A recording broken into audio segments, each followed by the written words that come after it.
After waking up, Heen's mind was still in a state of confusion as she groaned in pain, and Fu Xinqing asked her, "Where is the pain?" Fu Xinqing's body stiffened for a moment, but he quickly reacted. He withdrew his hand and tore off his shirt. Clutching her hand, he said in a deep voice, "Listen to me, cooperate with my hand, and let's stop your wound first." She didn't want to die, at least not here, so she asked calmly, "Is it an artery or a vein?" Fu Xinqing didn't want her to be so calm at that moment, but he couldn't help but be proud of her. He replied casually, "It should not be the artery, otherwise, we would hear the hissing sound of blood by now." "Then it should be tightened at the far end, shouldn't it?" she inquired in a deep voice. "No, we just need to bandage the wound," he explained, reaching out to touch her wound. He estimated the injury and then pressed a cloth strip onto her wound, wrapping it around her thigh several times. The sound of shooting outside gradually faded away, and then someone could be heard shouting. After listening for a moment, Fu Xinqing said, "The enemy has been defeated, and they're going in pursuit." Hearing Fu Xinqing's words, she couldn't help but ask, "What should we do?" "Don't worry, someone will come to help," he reassured her. Fu Xinqing couldn't bear to be impatient and reached out to push the stone slab above, but Yan advised him, "Don't make a fuss, or we should wait patiently. If the house collapses again, there won't be even this small space left." "Where's Jiang?" she asked softly. Fu Xinqing fell silent for a moment and then replied in a subdued tone, "Maybe he got buried somewhere." Fu Xinqing remained silent for a long time, and then he suddenly realized that Heen in his arms hadn't moved for a long time. Alarmed, he quickly reached out and patted her cheek, calling out, "Ah Yen, ah Yen." He coaxed her softly, "Hang on, Yen, someone will come to save us soon." As expected, voices were heard from outside. Someone loudly asked if anyone was down there, and Fu Xinqing responded loudly. Fu Xinqing, however, couldn't help but notice that Heen had been unresponsive for a long time. Worried, he quickly patted her cheek again, urging her to speak. This time, she didn't respond. Fu Xinqing was genuinely anxious and pleaded, "Heen, wake up. As long as you're okay, I'll let you call Yang Yuanza when we get out. I'll take you to see him. I'll take you to see your parents and let you return to your old life. Heen, don't scare me. You haven't killed me, how can you just give up? Ah Yen, if you can hear me, please respond." Heen felt that she had heard it, but it seemed that she could not hear anything. She was in a coma all the time. When Yen woke up, she found herself in the hospital. Fu Xinqing stood in front of her bed, looking down at her, and asked, "How do you feel?" Instead of answering, she just looked at him and said, "Thank you." He raised his eyebrows in surprise and chuckled, "It seems that I'm really sober. You don't want to die with me." She looked at him and carefully asked, "Are you really going to take me to see Yang Yuanza?" Fu Xinqing, wanting to tease her, considered bullying her again to relieve her anger. "Yes," he replied with a grin, "but I'll have to wait until I've finished my work here. I'll take you to see him." Her eyes showed joy, but she quickly averted her gaze, as if she was afraid of letting him see. After 2 weeks, Fu Xinqing took Yen to see Yuanza. On the way, she was unusually quiet. The car took them straight to a house near the sea. Upon entering, Yen asked casually, "Did you live here during those 2 years?" Fu Xinqing raised his eyebrows slightly, nodded, and said with a smile, "For quite a while." He then looked at her with a smile and suggested, "Take a bath, get some rest, adjust to the time difference, and I'll take you to see Yang Yuanza tomorrow, alright?" While Yen was standing on the balcony, Fu Xinqing joined her. He asked casually, "Can't you sleep?" Yen nodded. He was briefly surprised but smiled. "Is it because you're excited about seeing Yang Yuanza that you can't sleep?" he teased. She nodded gently and admitted, "A little." Yen then asked him, "Is plastic surgery very painful?" "Are you asking for me or for Yang Yuanza?" Fu Xinqing inquired. Yen pondered for a moment and responded, "For you." He was surprised by her question but answered, "It's manageable. After all, President Fushin and I share a lot of similarities, which makes it easier to blend in." "Did you learn foreign languages and Western customs during that time?" she continued her inquiries. He chuckled and replied, "Of course. Do you think a common thug would be able to use foreign languages or understand Spanish?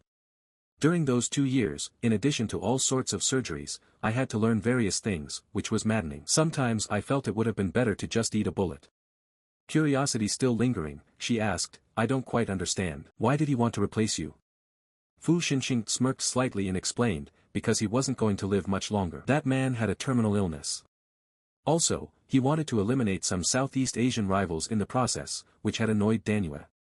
At that time, the Fu family was facing internal and external crises, so I had to do my best to replace me. He then turned to her and asked, "What else would you like to know? Feel free to ask." He Yan gazed at him in silence before replying, "No more." Fu Shinqing whispered, "Then go to sleep. Tomorrow morning, we will see Liang Yuanzi." He Yan slept until dawn and was awakened by Fu Shinqing calling her, "Yan, wake up, come here." Yan felt a bit cold and instinctively wrapped herself in her nightgown before asking him, "What's going on?" Fu Shinqing looked back at her and gestured toward the end of the road. He said, "Look over there." In the morning light, two figures were approaching from the distance. The woman appeared to be a local, while the man was Asian. The man was unmistakably Liang Yuanzi, despite significant changes in his appearance. Yan recognized him instantly. Fu Shinqing raised his voice to call out to the approaching figures, "Hey, Casey." The woman, who was running beside Liang Yuanzi, turned towards the sound. She stopped and greeted him with a smile, "Mr. Fu, it's been a while. Are you here on vacation?" While Fu Shinqing was interacting with the Western woman, Yan had her eyes fixed on Liang Yuanzi. Fu Shinqing noticed and felt annoyed. He reached out to pull Yan into his arms, but she resisted, turned, and rushed into the room. Fu Shinqing followed her and grabbed her, saying, "Isn't this good? He doesn't remember you. He's starting a new life, falling in love with someone else, getting married, having children, and living a peaceful life. Yan, isn't this the best outcome?" For Liang, indeed, this was the best outcome. However, she still harbored deep-seated hatred. She finally relented and sighed, "Fu Shinqing, you win. I want to go back. I don't want to see Liang Yuanzi again, and I don't want to hear anything more about him." "Alright," Fu Shinqing agreed, "after we return, we can live a good life." As Casey and Liang Yuanzi rested on a bench, she asked him, "Do you know Mr. Fu's fiancé? He has been searching for her for a long time." Yuanzi replied, "Of course not. But somehow she seems familiar." It was early spring when Yan and Fu Shinqing returned to China. After taking a bath, Yan opened the door and asked him, "What are you going to do with Tian Tian? Are you going to hide me for the rest of your life, or do you want to hide her for the rest of your life?" Fu Shinqing, lying half on the bed, looked up at her quietly and replied, "Give me a few days. I will deal with the company's affairs first, and then I will handle Tian Tian's matters." Yan sat down beside the bed, her tone blunt, "I don't care how you deal with it, but there's one condition, don't hurt her." Fu Shinqing teased, "It's you who seduced me and now you're putting the responsibility on me, damaging your sisterhood. Is that okay?" Yan glanced at him and sneered, "If you put me in a costume, I'll give you a great performance of two women fighting for a man." Fu Shinqing couldn't help but feel a bit playful and jokingly said, "Ah Yan, I miss you." She refused, half in jest, "No," the doctor said, "not for at least a month after the operation." So he halted his advances. The next morning, when Yan woke up, she found Fu Shinqing was no longer in the room. Her phone rang with Fu Shinqing's call. He sounded in a good mood and asked her softly, "Did you sleep well?" Fu Shinqing chuckled on the phone, then lowered his voice playfully, "Did you have any dreams? How did I behave in your dreams?" This made her feel a bit irritated and embarrassed. She retorted, "Fu Shinqing, is there anything else on your mind besides those dirty thoughts?" He immediately turned serious and said, "Someone will take you to the hospital for a checkup. Be good. I'm busy today and can't go with you." Yan hesitated for a moment before asking, "After the physical examination, can I go back to the school park? I have some things left with my colleagues that I want to retrieve." On the other end of the line, Fu Shinqing asked her in a deep voice, "Yan, do you remember what I said to you when I was buried under the floor?" Even though she had been in a coma, she had heard his words clearly. He had said, "As long as you are fine, I will let you see Liang Yuanzi and let you go back to your previous life." He wanted her to return to her previous life, but her life had already been shattered by him, and she could never go back. Her heart was filled with hatred, but she didn't express her resentment in her words. She hesitated and asked, "Can you really trust me again?" After being deceived by her repeatedly, could he truly trust her again? After a long pause, he simply said, "Yan, I want to spend my life with you." She intentionally fell silent, carefully savoring the calm but restrained breath coming from the receiver, until the breath gradually became more erratic. Then, she quietly replied, "Fu Shinqing, can you give me more time? I'll take it one step at a time and move forward slowly."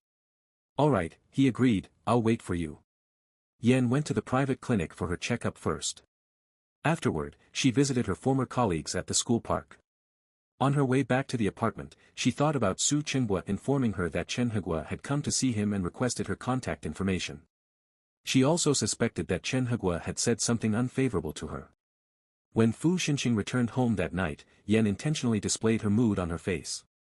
Fu Xinqing noticed her gloomy expression and came over, asking, "What's wrong?" Her voice carried a hint of exhaustion as she asked, "Is there a lot of work at the company?" She continued, "Hard work is just hard work. There's no need to keep it from me."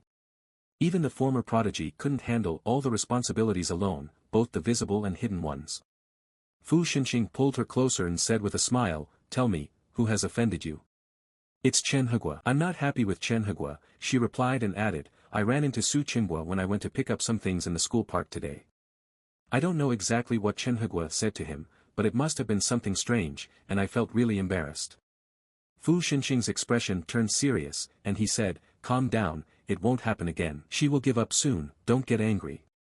Fu Xinqing hugged her and murmured, "Yan, don't worry, I won't let anyone come between us." On the third day after returning to Nanzhao, Fu Xinqing calmly told Tian about his relationship with Yan, recounting a version of the story similar to what he had told Chen Hegua. Tian listened in disbelief, and it took her a while to come back to her senses. She asked him, "You said you didn't know Yan at all. You've been lying to me." Fu Xinqing nodded calmly and admitted, "Yes." Tian, infuriated, got up and threw the glass of water in front of her on Fu Xinqing. She was so angry that she raised her hand and slapped him hard across the face. The slap echoed loudly in the room, surprising even Tian herself. Fu Xinqing, however, remained calm. He said, Tian, "I'll accept this slap willingly. Not because I owe you anything, but because I don't want you to slap Yan's face." After hearing his response, Tian sneered and sarcastically thanked him. She then stormed out angrily, leaving Fu Xinqing unruffled. When he returned home, he stopped by the entrance, leaned against the door, and silently gazed at Yan. Noticing his presence, Yan raised her head and asked, "Why are you so quiet?" He sat down beside her and inquired, "What book are you reading that has captured your attention?" She raised the English book she was reading to him, but then noticed the fingerprint on his cheek. She couldn't help but touch his face and laughed as she asked, "Who gave you such a slap?" Tian, he replied calmly.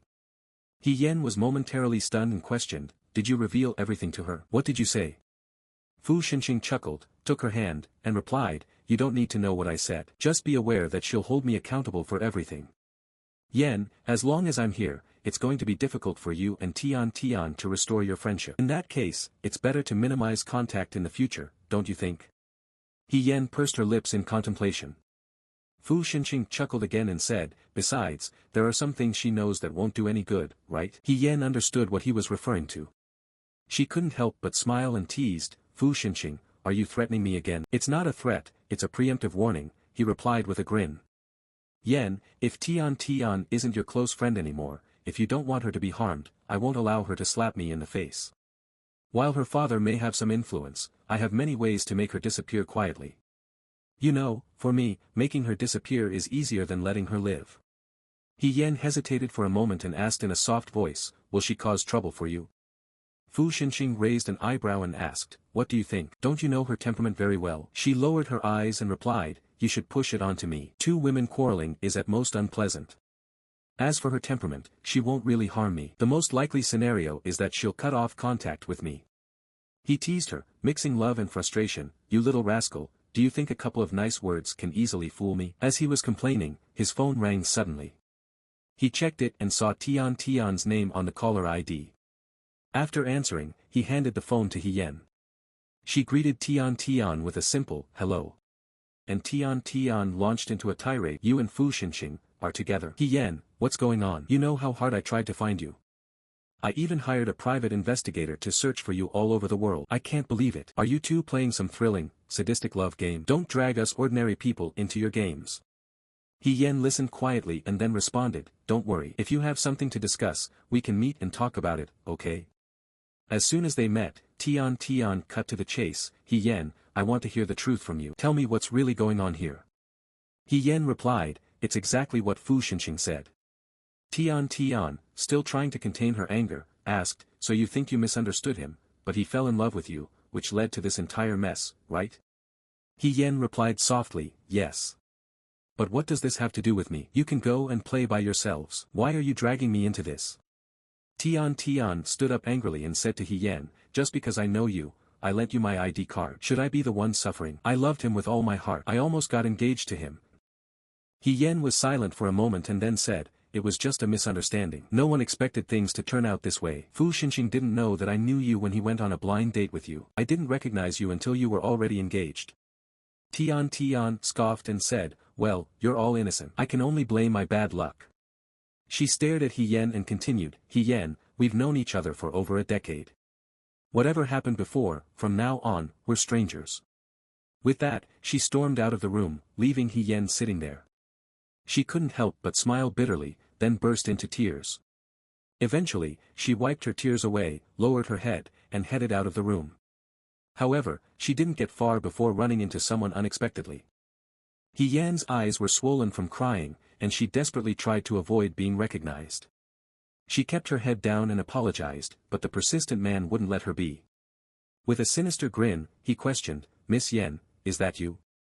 Heen's response was cold and resolute, you've mistaken me for someone else. Note, if you don't recall him, please refer to part 3.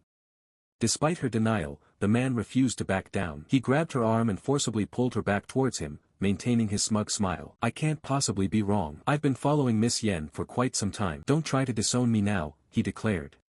Heen's face contorted in alarm. As she struggled to break free, she warned, release me, or I'll call for help. With that, she managed to break away and swiftly made her escape. Heen rushed into the bathroom, overcome with nausea as she thought about the dreadful incident that had occurred before. She retrieved her phone from her bag, hesitated for a moment, then decided against dialing Fushin's number, deeming it unnecessary. Meanwhile, Heen had arrived at the parking lot. She unlocked her car door and reached for the handle when suddenly, from behind, a hand covered her nose and mouth. Heen felt herself losing consciousness in the darkness that quickly enveloped her. When Heen finally woke up, she found herself facing a man named Zhang. At the same time, Fushin began to feel anxious. He glanced at the time, it was already 9 o'clock, and Heen had not returned. Though he had contemplated calling her numerous times, he had refrained from doing so. By 10 o'clock, unable to bear the uncertainty any longer, he finally dialed her number. However, her phone was switched off, and Fushin was overcome by an ominous sense of foreboding. He considered dialing Tian's phone as well, but the call went unanswered. Unexpectedly, Fushin found himself standing outside Tian's door. Tian confronted him coldly, demanding, Fushin, what else do you want? Fushin's voice trembled with concern as he inquired, where's Heen? Tian was taken aback by his question and retorted, Fushin, are you out of your mind? Heen has her own legs, they're not attached to me. How would I know where she went? Why come to me? Suppressing his anger, Fushin responded, she hasn't been reachable on her phone. Tian scoffed, feigning irritation and exaggerating her anger, oh, she ran away again, didn't she? Aren't you two experts at this game of hide and seek? If you don't hurry and find her, you might as well watch her board a flight and leave the country. Ignoring Tian's sarcastic tone, Fushin pressed on, what time did your meeting end?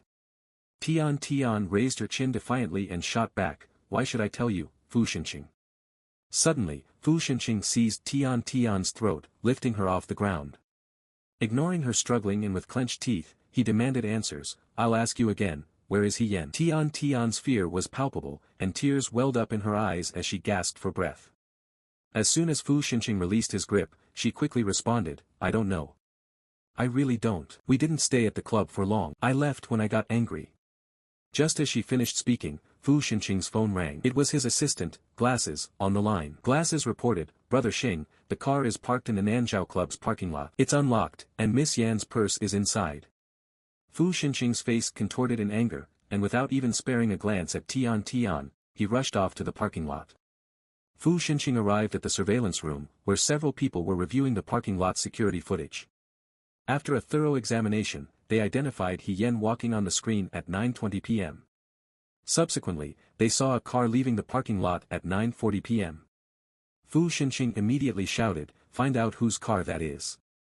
The manager glanced at the license plate number and said, that's Zhang Shou's car. Miss Yen encountered Boss Zhang here this evening. He claimed to know her and referred to her as Miss Yen. He wanted to take her to dinner, but she refused vehemently, nearly causing a scene.